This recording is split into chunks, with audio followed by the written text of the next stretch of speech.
याद रखिएगा, आप ऑपरेशन करवाएंगे तो ये थैलियां दोबारा बन जाएंगी और बार बार आपको ऑपरेशन करवाने की तरफ ओवरीज में सिस्ट बन जाती है, इसका ऑपरेशन के बगैर हर्बल में कोई इलाज बता दें। अस्सलाम वालेकुम नाज़रीन, ओवरीज में सिस्ट यानी कि पानी की थैलियां बन गई हैं। इंग्लिश मेडिसिन में ऑपरेशन के अलावा इनका कोई हल नहीं होता है, लेकिन इस हर्बल नुस्खे के इस्तेमाल से इंशाअल्लाह ताला आपकी सिस्ट चाहे एक है या मल्टीपल सिस्ट है या साइज में छोटी है या साइज में बड़ा है, वो अल्लाह पाक के फजलो करम से हमेशा के लिए खत्म हो जाएगा। याद रखिएगा, आप ऑपरेशन करवाएंगे तो ये थैलियां दोबारा बन जाएंगी और बार बार आपको ऑपरेशन करवाने की तरफ ही जाना पड़ेगा। फिर आगे जाके इनफर्टिलिटीज के मसले आ सकते हैं, आपको यूट्रस रिमूव करवाना पड़ सकता है, आपको इन्फेक्शन बढ़ जाएंगे जिससे आपके ज्यादा प्रॉब्लम्स आ जाती है। फिर कंसीव करने में बहुत ज्यादा खवातीन डिप्रेशन का शिकार हो जाती हैं।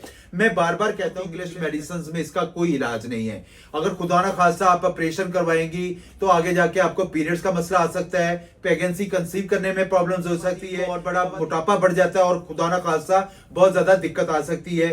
तो आप इस नुस्खे को इस्तेमाल करें। मैंने बेशुमार खवातीन को ये इस्तेमाल करवा चुका हूं और अल्लाह पाक के करम से उनकी सिस्ट का मसला, चाहे मल्टीपल सिस्ट हैं या सिस्ट हैं, साइज में छोटी हैं या साइज में बड़ी हो चुकी हैं, तो अल्लाह पाक के फजलो करम से बहुत बेहतर हो जाएगा। लेना क्या आप लोगों ने, नौशादर ले लेना है 10 ग्राम, मलट्ठी ले लेना है 10 ग्राम, मिसबर ले लेना है 10 ग्राम, सुंड ले लेना है 10 ग्राम, लाखदाना ले लेना है 10 ग्राम, सौंफ ले लेना है 10 ग्राम, लाहौरी नमक आपने 20 ग्राम, अगर आप ब्लड प्रेशर के पेशेंट नहीं है तो लाहौरी काला नमक जरूर इस्तेमाल करिएगा, अजवाइन 20 ग्राम और जाफरान 5 से 10 ग्राम। इन सारी चीजों को ब्लेंडर में ब्लेंड करके पाउडर बना लें। 1 चम्मच सुबह नाश्ते के बाद और 1 चम्मच रात को खाने के बाद इस्तेमाल करें। मैं कहता हूं दिन ब दिन अल्लाह पाक से आप अपनी सिस्ट को हमेशा के लिए खत्म करेंगे और इसका किसी किस्म का कोई साइड इफेक्ट नहीं। इस्तेमाल करें, आपको सीजर की तरफ अल्लाह पाक के फजलो करम से नहीं जाना पड़ेगा।